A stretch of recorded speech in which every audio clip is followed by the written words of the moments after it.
አሰላሙ አለይኩም ወራህመቱላሂ ወበረካቱ። ውድና የተወደዳችሁ የተከበራችሁ የረዲዮ ለገብ ቻናል ተከታታይ ቤተሰቦች እንዴት ናችሁ? ልኝ ነገር አልሐምዱሊላህ ሁሉ ሰላም ሁሉ አማን ነው። እናንተም ገበይ ያላችሁበት አላህ አማን ሰላም አላህ ያደርጋችሁ፣ ሀገራችንንም አማን ሰላም አላህ ያደርገው እያልኩ ዛሬ ደግሞ ለየትና በሚገርምና በሚደንቅ ታሪክ ተመልሼ መጥቼላችኋለሁ ማለት ነው። እናንተም ቪዲዮ ሲደርሳችሁ ሼር፣ ሰብስክራይብ፣ ላይክ፣ ኮሜንት አስተያየታችሁን እየሰጣችሁ እናንተም ትማሩበት ዘንድ በትህትና እጠይቃለሁ ማለት ነው። እንግዲህ ዛሬው ታሪካችን ድሃዋ አስተናጋጅና ለማኙ ሽማግሌ የሚለውን የታሪክ ጉዞ ቀጥያለሁ ማለት ነው። ስለዚህ እናንተም ቪዲዮ እንደደረሳችሁ ሸር ላይክ ማድረጋችሁን እንዳረሱላችኋለሁ። እናንተም በደንብ ቪዲዮን በማዳመጥ ትማሩበታላችሁ።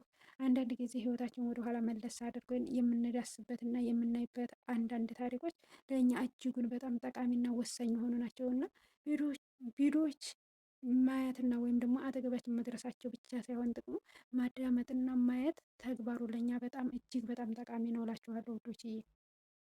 ስለዚህ እናንተም ደግሞ ትልቅ ትምህርት ታገኙበታላችሁ ማለት ነው። እስኪ ወደ ታሪኩ ልጋብዛችሁ። እስኪ አብረን ታሪኩን እናዳምጥ ማለት ነው። በጣም ደስ የሚልና የሚገርም አጀብ የሆነ የታሪክ ነው እላችኋለሁ። እስኪ ወደ ታሪኩ ልጋብዛችሁ። እናንተም ቪዲዮ እንደደረሳችሁ ላይክ፣ ሸር፣ ሰብስክራይብ ማድረግ እንዳይረሳ። እወዳችኋለሁ፣ አከብራችኋለሁ የኔ እንቁዎች። ባላችሁበት ሰላማችሁ በዝት ትርፍርፍ ይበልልኝ። ሀሳብ አላማችሁን አላህ ያሳካላችሁ። እስኪ ወደ ታሪኩ ጋበዝኳችሁ፣ አብረን እናዳምጥ። ድሃው አስተናጋጅ በየቀኑ እንደ ቆሻሻ ለተጣሉት የኔ ቢጤ አዛውንት ምግብ ትሰጣቸው ነበር። አንድ ቀን ግን አቧራማውን መንገድ ያስደነገጠ ትዕይንት ተከሰተ። 6 የሚያብረቀርቁ ጥቁርና ዘመናዊ መኪናዎች አቧራውን እያቦነኑ መጥተው በደሳሳ ደጇ ላይ ቆሙ። በየቀኑ ምግብ ስትሰጣቸው የነበሩት ሁሉም ቆሻሻ ብሎ የገፋቸው ያ የኔ ቢጤ አዛውንት ዛሬ ጥቁር ሱፍ ለብሰውና በፈርጣማ ሰዎች ታጅበው ከወጣቱ ቢሊየነር ጋር ፊት ለፊቷ መቆማቸውን ማመን አቃታት። ይህ የኔ ቢጤ የነበረው አዛውንት በእርግጥ ማን ነው? የሀገሪቱ ትልቅ ቢሊየነርስ ከዚህ አዛውንት ጋር ምን ግንኙነት አለው? የክላራን ደግነት በንቀት ሲያዩ የነበሩት የሰፈሯ ሰዎችና የምግብ ቤቱ ባለቤትስ ይህንን ተአምር ሲያዩ ምን ይሉ ይሆን?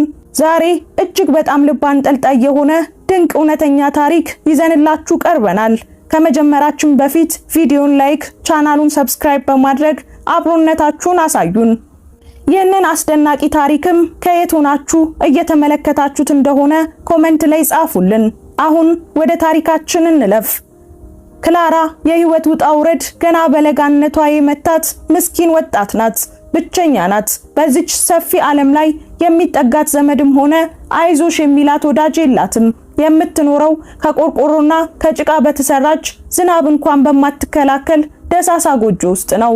ቀን ቀን ደግሞ በአንዲት ትንሽዬ ምግብ ቤት ውስጥ በአስተናጋጅነት ትሰራለች። በዚያች ምግብ ቤት ደጃፍ ላይ ዓለም እንደ ቆሻሻ የገፋቸው አንድ አዛውንት በብርድና በፀሐይ ተቆራምደው ይቀመጣሉ። ሰው ሁሉ ይገማሉ እያለ ሲተፋባቸው የምግብ ቤቱ ባለቤት ደግሞ ደንበኞችን ታባርራለህ እያለ በዱላ ሲያባርራቸው፣ ክላራ ግን ልቧ በሐዘን ይደማ ነበር። በየቀኑ የምሳ ሰዓት ሲደርስ ክላራ ለራሷ የሚሰጣትን ምግብ አንዲት ጉርሻ እንኳን ሳትቀምስ በፌስታል ጠቅልላ ባለቤቱ እንዳያት እየተሸበረች ወደ ደጃፍ ትወጣለች። አዛውንቱ አጠገብ ቁጭ ትልና አባቴ ዛሬ ይህንን ተመገቡ ብላ ትሰጣቸዋለች። ይህንን ትዕይንት የሚያዩ የሰፈሩ ሰዎች ግን ይሳለቁባታል። ይህች እብድ ለራሷ ሆድ ሳይበቃት ለዚህ ቆሻሻ ለማኝ ትሰጣለች እያሉ ይቀልዱባታል። የምግብ ቤቱ ባለቤትም ደርሶባት አንቺ ምስኪን ለዚህ ለማኝ ምግብ ስታባክኝ ባገኝሽ ከስራሽ አባርርሻለሁ እያለ አስፈራራት። ክላራ ግን በአዛውንቱ አይን ውስጥ የሚታያት የምስጋና እንባ ከሰዎች ስድብ በላይ ጥንካሬን ይሰጣት ነበር። ዓለም ሁሉ የናቃቸው የአዛውንት ግን በልባቸው ውስጥ ለክላራ ትልቅ ቦታ ሰጥተው ነበር። ነገር ግን ይህ ውለታዋ አንድ ቀን ወደ ታላቅ ተአምር እንደሚቀየር ክላራ አይደለም በእውኗ በህልሟም አስባት አታውቅም ነበር። ያ ቀን ለክላራ በጣም የተለየ ነበር። እንደለመደችው የምሳ ሰዓት ሲደርስ የራሷን ጉርሻ ይዛ ወደ ምግብ ቤቱ ደጃፍ ወጣች። ነገር ግን አዛውንቱ በተለመደው ቦታቸው አልነበሩም። በብርድ የሚቆራመዱበት የአሮጌ ካርቶን ብቻ ባዶውን ቀርቷል። ክላራ ደነገጠች። አካባቢውን ሁሉ ብትፈልግም የሚመልስላት አላገኘችም። የምግብ ቤቱ ባለቤት ግን በፌዝ እየሳቀ ያ ቆሻሻ ለማኝ ሞተ ወይም ሄደ፣ በቃ እረፍት አገኘን አላት። ክላራ በሐዘን ተሰባብራ ወደ ደሳሳ ጎጆዋ ተመለሰች። በቤቷ አሮጌ አልጋዋ ላይ ተኝታ የት ገብተው ይሆን እያለች ስለ የኔ ቢጤው አዛውንት ስታስብ በድንገት አንድ የሚርገበገብ የብርሃን ነጸብራቅ በመስኮቷ በኩል ገባ። በመቀጠልም የመንደሩን ዝምታ የሚሰነጥቅ ከባድ የመኪና ሞተር ድምጽና ጥቁር መነጽር የለበሱ ወታደር የሚመስሉ ሰዎች ድምጽ ተሰማ። ክላራ በድንጋጤ ልቧ ሊፈነዳ ደርሶ እየሮጠች ከቤት ወጣች። በዚያች አቧራማ መንገድ ላይ በክላራ ደሳሳ ደጅ ፊት ለፊት 6 የሚያብረቀርቁ ጥቁርና ዘመናዊ መኪኖች መንደሩን በአቧራ አፍነው ቆመዋል። የመንደሩ ሰው ሁሉ ጦርነት መጣ ብሎ በየመስኮቱ ሲያይ ከመኪኖቹ ውስጥ ጠባቂዎች ወርደው በክላራ ደጅ ላይ በክብር ተሰለፉ። የመጀመሪያው መኪና በር ተከፈተ። አንድ ባለ ግርማ ሞገስ በናይጄሪያ የታወቀ ወጣት ቢሊየነር ወረደ። ክላራ በፍርሃት እየተንቀጠቀጠች ጌታዬ ምን አጠፋው ስትል ወጣቱ ሳይመልስላት ወደ መኪናው የኋላ በር ተጠጋ። ከመኪናው ውስጥ በክብር የወረዱት ሰው ግን ክላራን ቃላት አሳጧት። ትላንት ቆሻሻ ለብሰው በብርድ ሲንቀጠቀጡ የነበሩት እሷ በየቀኑ የምትመግባቸው ያ አዛውንት ዛሬ እጅግ ውድ ሱፍ ለብሰው እንደ ንጉስ አምረው ከመኪናው ወረዱ። አዛውንቱ በፈገግታ ወደ ክላራ ቀረቡና ቢሊየነሩን ወጣት ወደሷ ጠቆሙት። ልጄ ይኸውልህ ዓለም ሁሉ ሲተፋብኝ፣ ሰው ሁሉ ሲንቀኝ፣ በረሃብ እንዳልሞት የጠበቀችኝ ብቸኛዋ ነፍስ ይቺ ናት አሉት። ወጣቱ ቢሊየነር ወደ ክላራ ቀረበ። የመንደሩ ሰው ሁሉ አፋቸውን ይዘው ሲያዩ ቢሊየነሩ የክላራን የዛገ የቤት በር ዳሰሰና እንዲህ አላት። ዛሬ የድህነትሽ የመጨረሻ ቀን ነው።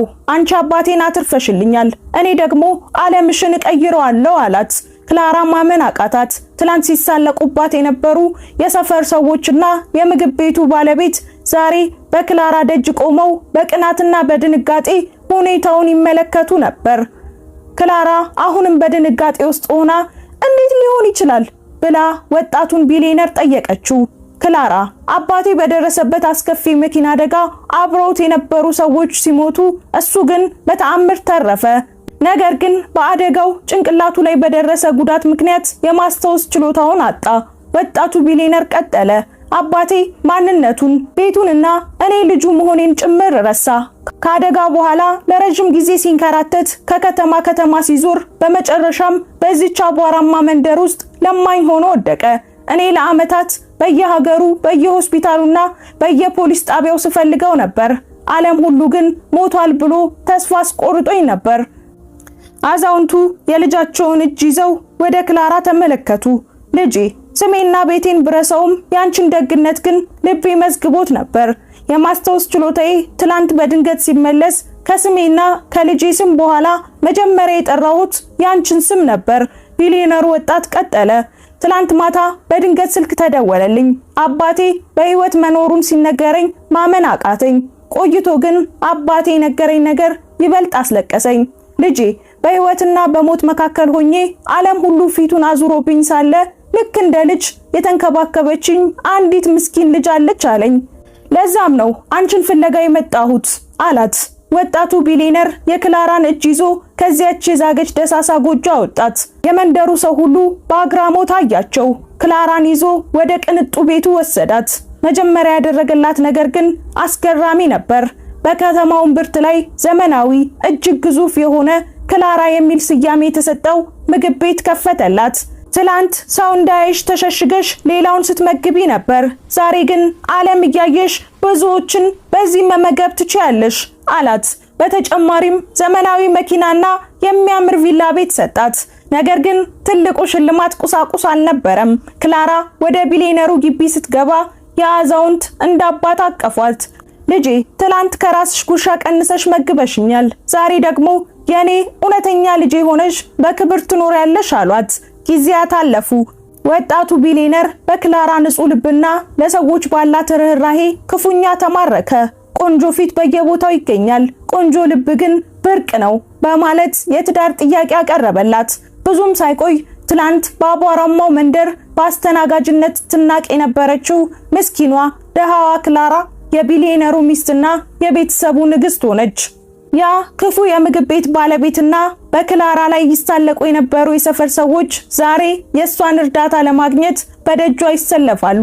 ወዳጆቼ፣ የዘራነው መልካምነት መቼም ቢሆን አይጠፋም። ዛሬ በምታደርጓት ትንሿ ደግነት ተስፋ አትቁረጡ።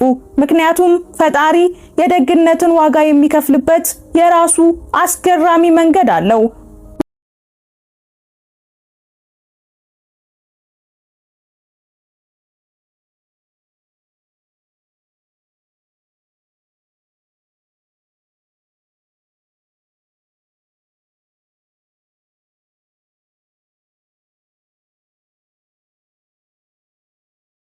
የዛሬው ቪዲዮአችን ይህን ይመስል ነበር። እስከዚህ ሰዓት ድረስ ስለተከታተላችሁ በጣም አመሰግናለሁ ውዶችዬ። ባላችሁበት ሰላማችሁ በዚህ ተተረፈፈ ይበልልኝ። እንግዲህ ታሪኩን እንደተማራችሁበት ተስፋ አደርጋለሁ። እናንተም የግን መዋል ምን ያህል ጥቅም እንዳለው በሰፊው ያስተምራል ማለት ነው። መልካምን የምንሰራ ደግን የማናሳልፍ፣ መጥፎን ሰምተን እንዳልሰማን የምናሳልፍ አላህ ያድርገን። ሰላም አለይኩም ወራህመቱላሂ